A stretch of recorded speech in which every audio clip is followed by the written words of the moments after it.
Halo, halo, selamat pagi, siang, sore, atau malam dimanapun Anda berada. Ini sementara jarang-jarang ngevlog ya, karena ini banyak proyek tapi nggak ada dana. Jadi ini ya ada dana tapi mepet-mepet lah. Jadi ini agak sedikit konten buat diupload. Mungkin kali ini kita akan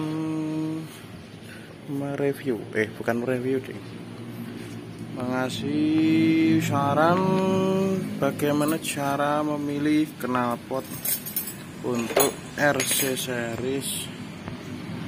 Jadi ini gimana performanya, karakter motornya itu disesuaikan sama kebutuhan dari pengguna.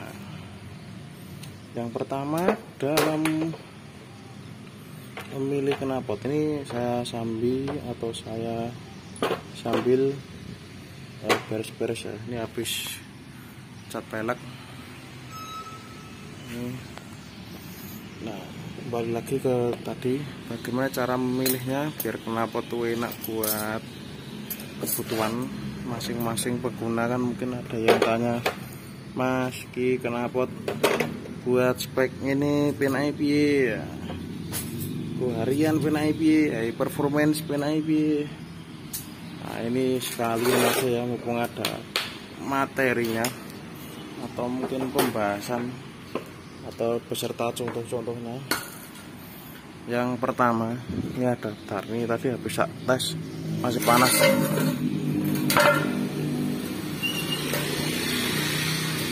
Yang pertama tuh ini ya, ini knalpot Fish Air, tapi ujungnya ini udah dibikin buat Bravo. Jadi ini buat knalpot ini, yang atas ini dipotong. Panas bro, sorry bro, habis dikeber-keber. Terus ini dilas ke sini, jadinya seperti ini.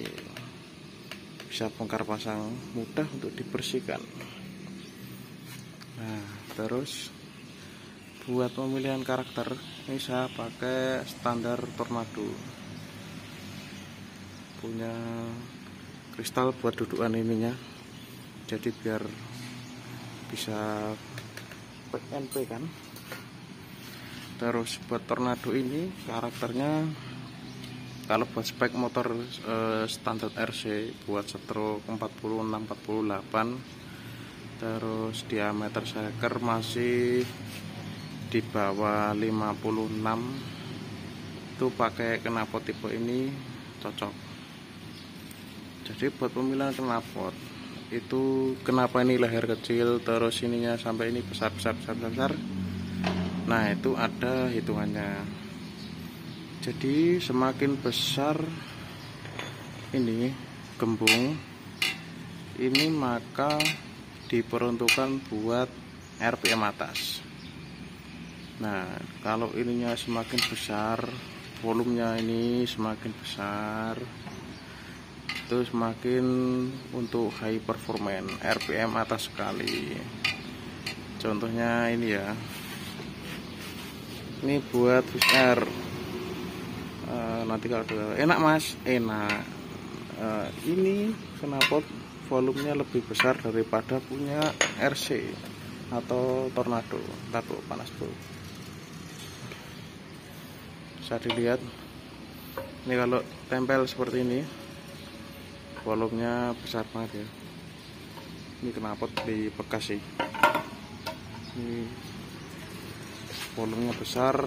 Barusan tak pakai, ini baru saja tak lepas, tak ganti ini lagi, karena sebelumnya ini tak ganti yang standar Tornado warna hitam tuh, yang belum bedah, buat harian biar agak halus lah suaranya dari ujung ini, karena masih standar. Nah, kembali ke tadi, buat ini perut dari sini ke sini kerucut panjang, otomatis volume lebih banyak. Ini pun besar, dari sini ke sini agak saja. Ini bagian tengah ya, ini karena bekas potongan kayak ininya tidak ada, udah dipukul-pukul dari pemilik sebelumnya. Jadi ini anggap saja jadi 3 bagian. Nah, ini semakin besar ini diperuntukkan buat high RPM. Ini high RPM. Terus buat sini kalau mau napasnya lebih panjang bisa gunakan silencer yang lebih panjang. Jadi ini semakin pendek silencer itu juga pengaruh.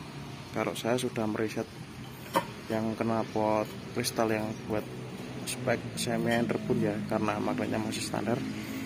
Dulu pernah tak riset pakai 3 silencer.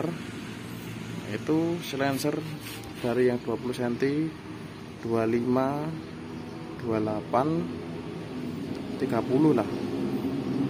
Kalau mau pengen ngecek perbandingannya bisa langsung dari yang 30 cm panjang silencernya ini dengan yang 23 cm. Itu langsung terasa bedanya dari karakter motor, padahal mesin sama semua. Jadinya kemarin tuh pakai cc 114 atau 112 cc itu, lupa saya. Itu yang pertama pakai 23 cm, karakternya cenderung bawah ke tengah. Itu pakai ininya yang big volume, jadinya ininya pendek. Ibaratnya kalau ini gembungnya besar, ini sudah langsung kerucutnya kecil, sudah langsung silencer kemungkinan panjangnya segini. Kalau 20 cm, 23 lah, segini ini udah langsung nekuk. Nah, itu lebih cepat. Ini bentuk juga pengaruh. Dari ada bengkokannya macam Crystal Tune, macam BM Power, itu ada hitungannya semua. Terus buat yang kemarin coba yang 30 cm, buat yang knalpot kristal, mungkin nanti saya kasih fotonya.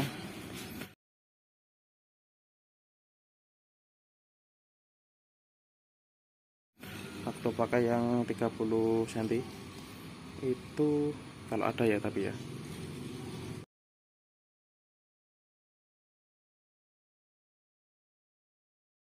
itu napasnya jadi panjang-panjang, dari gigi 1 sampai 4 jadi panjang-panjang. Tapi buat harian angkatan terlalu berat, kondisi spek 112 tune up tapi kompresi bikin low. Karena kemarin tuh packing pakai plat nomor bekas, dibikin seperti packing asli ya, bentuknya disesuaikan. Kok pakai RJR itu kompresi agak turun, tipenya jadi panjang napasnya. Kalau buat premium masih bisa itu, tapi kalau mau bikin padat lagi, bikin pertamax ya harus disesuaikan kompresi. Terus buat bentuk,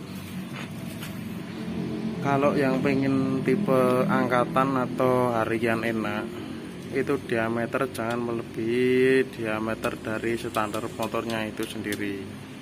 Karena ini mesin kristal ya ini, tapi masuk ke rangka RC, jadinya diameter ini kalau tidak salah tuh berapa ya, mungkin 13, mungkin nih 13. Kalau mau enak ya tinggal dibedah aja kan, karena diameter dalam itu ada sekat saringan. Kalau dalamnya kayak ada jaring-jaring sama seng dulu, nanti bisa dicek ke YouTube saya yang bedah knalpot tornado ini, itu sepertinya ada itu videonya dalam-dalamannya ini. Nah, itu tinggal dibersihkan aja dalamnya, bikin sampai tipis, nanti suaranya jadi. Nah, ini kan udah tipis. Kalau orinya tuh suaranya ngebas ya, deg-deg. Nah, itu kan ini enggak ting-ting dikit ini. Contoh. Nah, ini kalau buat motor VSR enak ini. Suaranya gurih, udah tipis. Nah, bisa didengar. Seperti itu.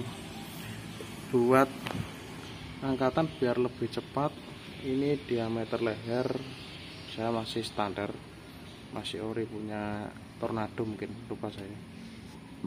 Jadi ini leher Tornado, ini kecil, ini jangan langsung besar ya, masih standar lah. Jadi ini buat angkatan cepat. Kalau di dyno itu angkatan mungkin tenaga bawah lah, atau torsi mungkin. Kalau salah mohon dikoreksi ya. Tapi kalau kita pakai ini yang big volume, ini kan dari kecil, ini langsung besar. Otomatis kan ini buat apa itu, memenuhi tekanan di ruang gembung ini biar jadi power, atau memenuhi ruang exhaust chamber ini itu lebih lama. Kalau ini kan volumenya lebih kecil, jadi ini cepat. Jadi kalau mau high RPM bisa pakai ini gembung Wizz Air high RPM ini, dan sesuaikan spek motor, tenaga dari motor, cocok-cocokan mesin tuh juga pengaruh ke karakter motornya itu sendiri. Ada yang mungkin motornya udah spek dur, pakai kruk Swiss Air, terus kompresi sudah padat, terus knalpotnya pakai ini, nah itu mungkin bisa cocok. Soalnya dari Wizz Air sendiri juga ini knalpotnya sih tinggal dibedah beres, karena itu stroke sudah tinggi. Kalau mau Seker 56 atau Satria itu jadi cc sampai 120-an mungkin, lupa aku, bisa dihitung sendiri nanti. Nah itu cocok kalau tipe-tipe knalpot seperti ini. Dan juga buat milih gembung, ini tidak asal milih gembung asal bentuknya racing. Nah itu ada tipenya, ada cara memilihnya. Jadi ini bisa dilihat ya, kalau terpasang gembungnya sedikit ke tengah. Gembung ini yang bagian utamanya gembung ini semakin ke depan itu semakin buat RPM tinggi. Itu tidak tahu sampai RPM berapa, soalnya ini tidak ada buat pengukur RPM-nya. Yang jelas saya sudah pernah bikin buat yang knalpot gembung ini, saya bikin di bawah sini. Jadi ini biar kayak ala-ala mesin tegak lah. Jadi ini layar bengkok, bawah situ bengkok, langsung gembung ini nah saya naikkan. Hasilnya kemerincing, enak, suaranya enak sih didengar. Tapi kalau buat lari ya walah, tidak enak sama sekali. Itu perlu mungkin effort mesin yang lebih powerful sekali buat cocok sama itu. Itu kalau sama knalpot Natsume itu tipenya kan juga di sini. Ini ada nekuk atau siku, sedikit menyiku di knalpot bagian sininya. Itu mungkin kapan-kapan kita bagas, insya Allah kalau tidak lupa ya. Buat pemilihan knalpot mungkin itu dulu. Ini udah 13 menitan atau hampir 14 menit. Nanti bisa saya cek ke ini suaranya, performanya kan enteng, cek soundnya lah, cek sound dari knalpot ini itu enteng buat harian oke. Tapi kalau knalpot ini enak, gurih suaranya, kemerincing, tapi terlalu high RPM. Tapi kalau buat karakter saya yang overload mungkin kurang cocok. Jadi mungkin sekian dulu, terima kasih sudah menonton. Jangan lupa like, comment, share, dan subscribe. Terima kasih. Nah, ini contoh videonya yang cek sound knalpot ini.